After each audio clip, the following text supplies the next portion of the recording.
Assalamualaikum warahmatullahi wabarakatuh. Perkenalkan, nama saya Nur Anissa Jamil dari kelas D yang NIM-nya 202400400125. Langsung saja. Jadi statistika itu ada dua, yaitu statistika deskriptif adalah tatap statistika hanya berusaha melukiskan dan menganalisa kelompok data tanpa menarik kesimpulan. Contohnya diagram batang, diagram titik, diagram garis, terus tabel distribusi frekuensi, diagram batang daun.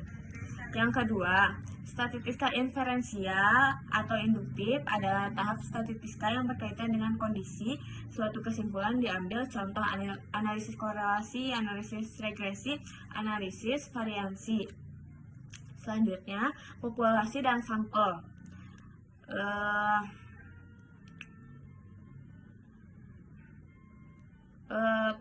Perhatikan kalimat-kalimat berikut ini, misalnya 5 juta penduduk Indonesia mahir 3 bahasa asing. Terus 80% penduduk Pulau Jawa menggunakan motor merek X.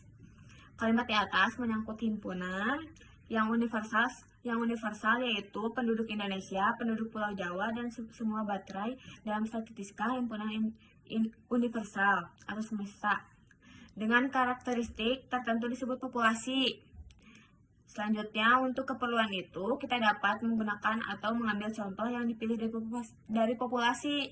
Bisa disebut sampel. Nah, sampel adalah himpunan bagian dari populasi. Metode statistika tentang cara mengambil sampel yang tepat disebut teknik sampling. Nilai-nilai yang diperoleh dari sampel disebut statistik. Statistik inilah yang digunakan untuk menduga populasi. Nilai-nilai populasi disebut parameter. Selanjutnya, jenis data. Berdasarkan wujudnya, data dibagi menjadi dua, yaitu data kuantitatif, yaitu data berupa kumpulan angka. Ditinjau dari memperolehnya, data kuantitatif dapat dibedakan menjadi dua macam, yaitu data diskrit dan data kontinu. Yang pertama, diskrit adalah data yang diperoleh dengan cara mencacah, membilang, atau menghitung banyak objek. Contoh jumlah mahasiswa, jumlah penduduk, dan sebagainya. Lalu data kontinu adalah data yang diperoleh dengan cara mengukur besaran objek. Sebagai contoh data tentang luas petak sawah, data tentang berat padi, gabah kering. Terus ada data kualitatif, yaitu data yang diamati berdasarkan atribut, data yang bukan berupa angka atau non-numerik. Misalnya, pendapat siswa terhadap pelajaran matematika seperti amat, senang-senang, kurang senang, tidak senang. Untuk keperluan perhitungan maupun analisis, sering dikehendaki data kuantitatif dalam bentuk yang lebih sederhana. Untuk menyederhanakan bilangan-bilangan, diadakan aturan pembulatan sebagai berikut, yaitu aturan umum, yaitu jika kurang dari 0,5 dihilangkan, dan jika sama atau lebih dari 0,5 menjadi 1. Misalnya 3,48 dibulatkan menjadi 3, terus 2,5 dibulatkan menjadi 3.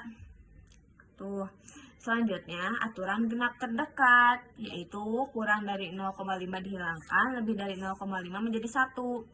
Misalnya 6,948 dibulatkan menjadi 6,9 sampai 1 tempat desimal, yaitu yang bisa dibagi 2. Sebelum data diolah lebih lanjut, perlu diadakan pemeriksaan data kembali. Hal ini untuk menghindari kekeliruan dalam analisa maupun kesimpulan yang diambil.